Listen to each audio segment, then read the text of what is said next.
Human का जो heart होता है उसका इलेक्ट्रिक फील्ड अगर हम देखते हैं तो वो हमारे ब्रेन से 60 टाइम्स ज़्यादा है। और मैग्नेटिक फील्ड अगर आप देखते हैं, हार्ट का मैग्नेटिक फील्ड ह्यूमन ब्रेन के कंपैरिजन में 5000 टाइम्स ज़्यादा है।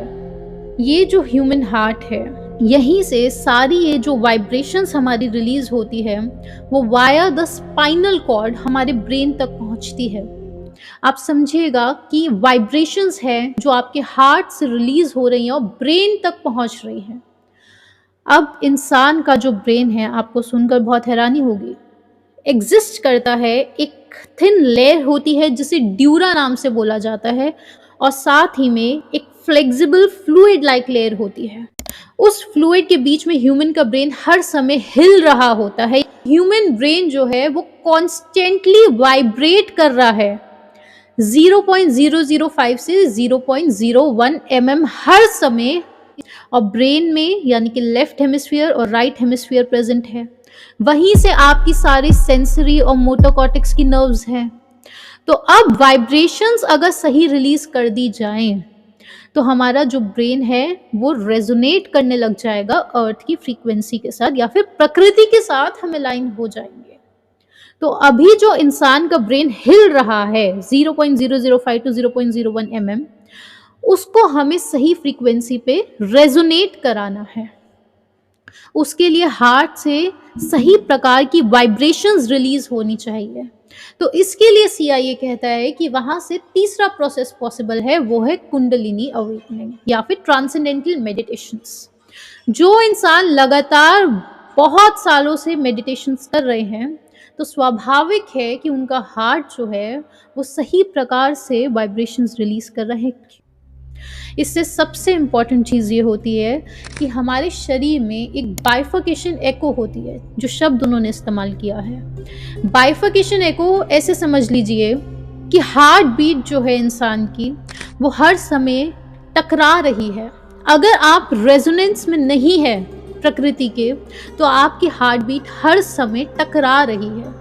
इसकी बहुत सारी डिटेल्स है, लेकिन मुख्यतः आप इसे समझ सकते हैं। जहां उसे पूरा ऊपर से नीचे तक ट्रैवल करना है हार्ट बीट को, लेकिन वो पूरा ऊपर से नीचे तक ट्रैवल ना करके बीच में ही रुक जा रही है। तो ये उसका मुख्य मकसद होता है कि हमें उस हार्ट बीट को ऊपर से नीचे तक सही से दौड़ाना है। अब इसे करने के लिए जो उन्होंने गेटवे प्रोसेस डिजाइन करा है उसके बहुत सारे स्टेप्स हैं, लेकिन उसमें सबसे इम्पोर्टेंट स्टेप है, एक ट्रिक का इस्तेमाल करा है कि अब इंसान का जो ब्रेन है उसे हमें सही फ्रीक्वेंसीज पे पहुंचाना है। एंड में तो ब्रेन को पहुंचाना है सही फ्रीक्वेंसीज पे, क्योंकि प्रकृति के साथ अलाइन करना है, जिसे हम शूमैन रेजोनेंस बोलते हैं। यानी कि 7 to 7.5 हर्ट्ज की उनकी कैलकुलेशंस है कि उस हर्ट्ज पे हमें लेके जाना है। उसके लिए उन्होंने टेक्निक इस्तेमाल करी है। इंसानों के साथ ये ऐसा होता है कि जो भी म्यूज़िक उन्हें सुनाया जा रहा है, जो भी साउंड उन्हें सुनाई जाती है, इंसान का ब्रेन उन्हीं साउंड फ्रीक्वेंसीज को मिमिक करने लग जाता है। जो साउंड फ्रीक्वेंसीज ह्यूमंस को सुनाई जा रही है वो उन्हीं साउंड फ्रीक्वेंसीज को मिमिक करने लग जाता है।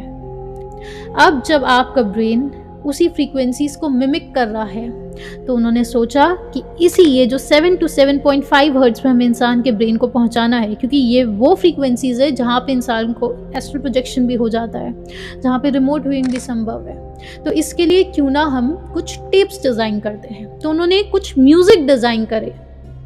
अब डेल्टा स्टेट्स पे अगर इंसान के ब्रेन को पहुंचाना है तो वो साउंड अगर इंसान को सुनाई जाती है तो वो हमें सुनाई नहीं देगी, यानी कि हमारे ईयर्स वो साउंड पिक ही नहीं कर रहे हैं। तो इसके लिए उन्होंने एक टेक्निक निकाली कि हमें अगर 430 हर्ट्ज राइट ईयर में पहुंचाई जाए और 438 हर्ट्ज लेफ्ट ईयर में पहुंचाई जाए तो इंसान का ब्रेन इस तरीके से डिज़ाइन है कि वो 438 माइनस 438 हर्ट्ज पे खुद ब खुद पहुंच जाता है, और इसी को शब्द दिया जाता है बीट फ्रीक्वेंसी।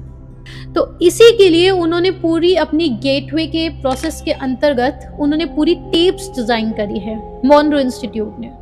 वो टेप्स वो इंसान को सुनाते हैं, साथ ही में और भी प्रोसेसेस होते हैं कुछ, जैसे CIA यानी कि USA की सेंट्रल इंटेलिजेंस एजेंसी, वहाँ की सीक्रेट एजेंसी, उसने कुछ ऐसे प्रोजेक्ट्स करे थे जैसे कि गेटवे प्रोजेक्ट, जिसका एम था कि इस प्रकार का इंटेलेक्चुअल विजडम, इंटेलेक्चुअल नॉलेज, वो जानकारी इंसान कैसे प्राप्त कर पा रहे हैं। योगी महापुरुष जो बहुत सालों से 30-30 साल 50-50 सालों से जो मेडिटेशंस कर रहे हैं, जो सिद्धियां उन्हें प्राप्त हुई हैं, क्या वही काम हम केवल 10 दिन के सेशंस में या 6 मंथ्स में कर सकते हैं? टेलीपैथी कैसे की जा सकती है? टेलीपोर्टेशन किन स्टेट्स में होती है? रिमोट व्यूइंग किन स्टेट्स में होती है? और आप में से एक अजय जी का भी प्रश्न है कि क्या गहरे ध्यान में ये संभव है कि हम फ्यूचर को देख लें? तो ये जो पूरा प्रोसेस आप अभी जान रहे हैं, इसी की कोशिश CIA ने भी करी थी। ये पूरा प्रोसेस CIA कहता है इसे किया जा सकता है ट्रांसेंडेंटल मेडिटेशन की स्टेट्स में या फिर गेटवे प्रोसेस से। गेटवे प्रोसेस में उन्होंने समझाया था, कुछ इस प्रकार की गेटवे टेप्स रिलीज करी कि अगर इंसान को ये फ्रीक्वेंसी सुनाई जाती है तो वो डेल्टा स्टेट्स में एंटर करने लग जाता है और इंसान का ब्रेन जो है वो मिमिक करता है उन फ्रीक्वेंसीज को जो उसे सुनाई जाती है, और इसी को शब्द दिया जाता है फ्रीक्वेंसी फॉलोइंग रिस्पॉन्स। ये शब्द बहुत इंपॉर्टेंट है, आपको आगे और समझ में आएगा। हमारा जो ब्रेन है वो उन्हीं फ्रीक्वेंसीज को मिमिक करता है जो टेप्स हमें सुनाई जा रही हैं उसकी फ्रीक्वेंसीज को। इसी के साथ वो बोलते हैं कि गेटवे प्रोसेस में कुछ अलग अलग प्रोसेसेस होते हैं, जैसे कि पिंक और वाइट नॉइज़ उन्हें सुनाई जाती है। पहले स्टेप में वो जो नॉइज़ उन्हें सुनाई जा रही है उसका उपयोग होता है कि इंसान एक सेमी स्लीप लाइक स्टेट में एंटर करता है।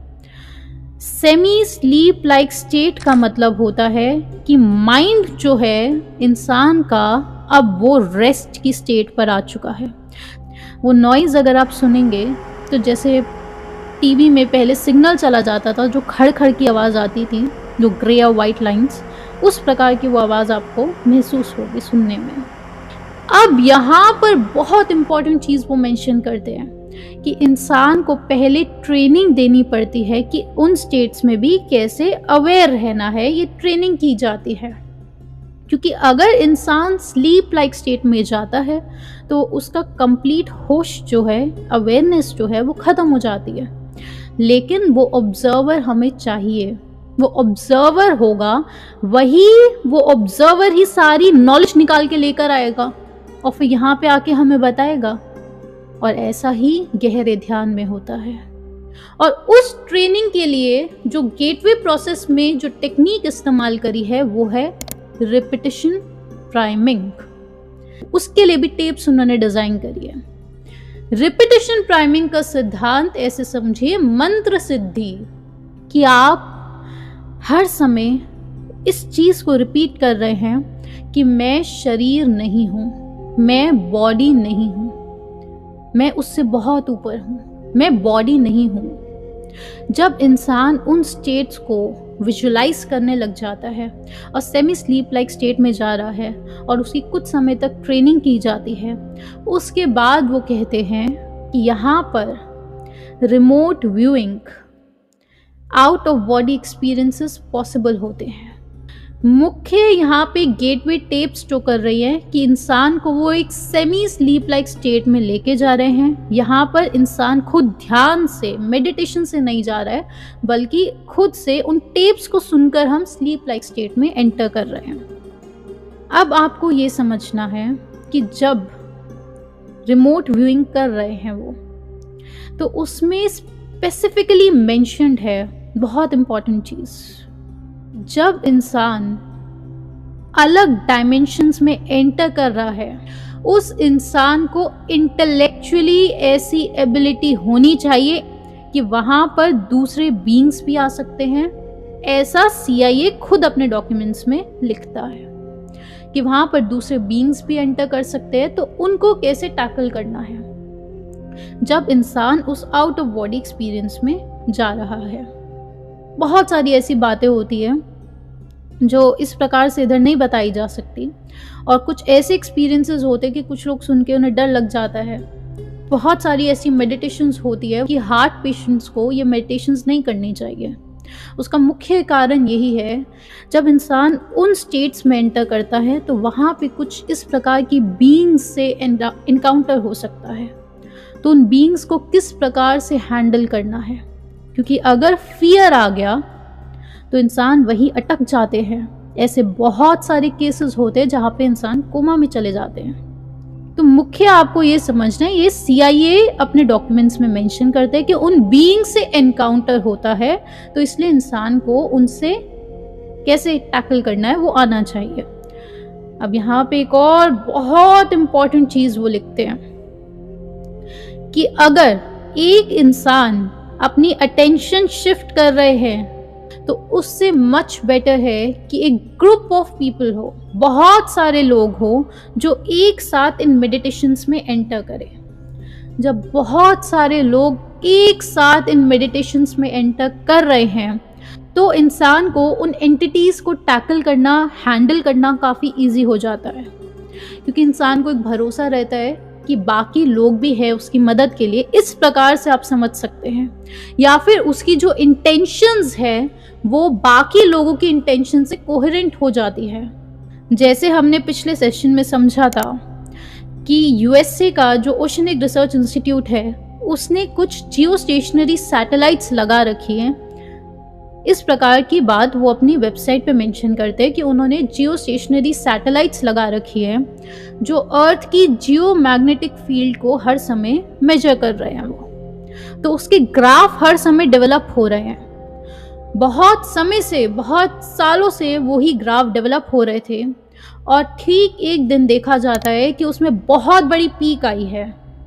और वो पीक किस समय पर आई? 9/11 के ठीक 15 मिनट्स बाद, ह्यूज पीक। तो इसकी एक्सप्लेनेशन देने के लिए बहुत सारे लोग एक साथ आए। तो एक्सप्लेनेशन यही निकली कि जब बहुत सारे लोग एक साथ एक जगह पर अपनी इंटेंशन लगा देते हैं, एक भावना उत्पन्न हो जाती है, तो कुछ चेंज आता है अर्थ की जियोमैग्नेटिक फील्ड में भी। यहां से आप कुछ चीजें रिलेट कर पा रहे होंगे कि गेटवे प्रोसेस में भी वो इस चीज को मेंशन करती है कि अगर बहुत सारे लोग एक साथ मेडिटेशन कर रहे हैं तो उसमें इंसान को इन बीइंग से एनकाउंटर हो रहा है, तो उनको टैकल करना भी इजी होता है, क्योंकि फियर अब कम हो जाता है इंसान का, क्योंकि उसे लगता है बाकी लोग भी है मेरे साथ उसी प्लेन में। तो फियर बहुत बड़ा एलिमेंट होता है जो उसको हैंडल करना होता है। और उसी के साथ एक जगह पर जब इंटेंशंस जाते हैं तो ऐसे समझ लीजिए कि वो जो वेव्स ट्रैवल कर रही हैं उसके कुछ कंस्ट्रक्टिव पैटर्न्स डेवलप होते हैं, सब ऐड ऑन हो जाता है। अब इसके आगे हमें जानना है कि कैसे उन रिलैक्सेशन की स्टेट्स पर जा सकते हैं जहां पर ये सारे आउट ऑफ बॉडी एक्सपीरियंसेस इंसान को होना संभव है, जैसा CIA बताते हैं। पहली चीज़ कि हमारी ब्रीदिंग पैटर्न जो है वो एक्सट्रीमली रिलैक्स्ड होना चाहिए। ट्रांसमीटर होता है और उसका एक कंट्रोल होता है, वो जो नॉब है जिससे हम कंट्रोल करते हैं। वो नॉब जो है, वो नॉब क्या चीज़ है? वो केवल ब्रीदिंग पैटर्न नहीं है। ब्रीदिंग तो अभी जब आप मेडिटेशन करेंगे सिर्फ उस समय के लिए है, बाकी दिन भर का क्या? और क्या सिर्फ ब्रीदिंग से ही वो नॉब जो है ट्रांसमीटर का, वो जो हार्ट जो है, जो वाइब्रेशंस रिलीज करने वाला है, सिर्फ उससे बदला जा सकता है? तो यहाँ पे आपको बहुत इम्पोर्टेंट आज हम एक एबिलिटी को समझेंगे कि अलग अलग जो भाव क्रिएट होते हैं इंसान के, वो जो फीलिंग्स डेवलप होती हैं, उन फीलिंग्स का कितना इम्पॉर्टेंट रोल है आपकी पूरी फिजिकल वेलबींग में भी। ऐसे समझ लीजिए कि आज जो आप समझेंगे उसकी इतनी ज़्यादा इम्पोर्टेंस है कि अगर वो आपको बोध हो जाए तो आपका out of body experience, astral projections और ये सब कुछ करना इतना इजी हो सकता है कि सिर्फ आउट ऑफ क्लैरिटी आपको ये सारी सिद्धियां मिल सकती हैं। आउट ऑफ क्लैरिटी आप उस तरफ बढ़ सकते हैं। कैसे? ये जो भाव उत्पन्न हो रहे हैं इंसान को, इनकी अलग अलग फ्रीक्वेंसीज हैं। वो अलग अलग फीलिंग्स जनरेट करने की एबिलिटी अगर हमें आ जाती है, वही सारे जो भी सिद्ध पुरुष होते हैं, वही जितने भी मॉन्क्स आप देखते हैं, उनको ये एबिलिटी आती है कि फीलिंग्स को कैसे धारण किया जाए। फीलिंग्स क्यों इम्पोर्टेंट है? फीलिंग्स क्यों इम्पोर्टेंट है? जब आप कोई किताब पढ़ रहे हैं तो वहाँ से आपको कुछ डेटा मिलता है। उस डेटा पर जब आप विचार कर रहे हैं तो वहाँ से कुछ नॉलेज डेवलप होती है। किताब पढ़कर डेटा मिला, उस पर विचार करा, वहाँ से नॉलेज डेवलप हुई, और उस नॉलेज को जब आपने और रिफाइन करा और समझा कि कैसे इस नॉलेज को बांटा जाए, तो उसको हम विजडम बोलते हैं। लेकिन उसके बाद आती है अगली स्टेट। उस विजडम से आपके लिए संभव होता है कि आप भाव उत्पन्न कर पाए। हर प्रकार की फीलिंग को आप डेवलप कर पाते हैं उस विजडम से। और जब फीलिंग आप डेवलप करते हैं, यानी कि वो भाव उत्पन्न हो गया है, और वो भाव जो है, वो फीलिंग जो है, वो आपकी बॉडी के सबसे नज़दीक होती है। वो फीलिंग आपकी बॉडी के सबसे नज़दीक होती है। आपका हार्ट कैसे वाइब्रेट करेगा, वो फीलिंग्स डिटरमाइन करती है। तो ये बोल देना कि ब्रीदिंग सही रखे, इसके साथ और भी बहुत सारी चीज़ें हैं। फीलिंग सबसे इम्पॉर्टेंट हो जाती है। तो फीलिंग्स वहाँ पर कैसे जनरेट करी जाएं, और वो जो फीलिंग्स है जिससे आपकी पूरी बॉडी पे प्रभाव पड़ेगा, वो आप समझ पा रहे होंगे कि आपका हार्ट उस प्रकार की वाइब्रेशंस को रिलीज करता है जो स्पाइनल कॉर्ड से ट्रैवल करके ब्रेन तक जा रही है, ऐसा वो लोग कहते हैं। और ब्रेन के बाद वो आपकी पूरी बॉडी पे उसका इफेक्ट पड़ता है।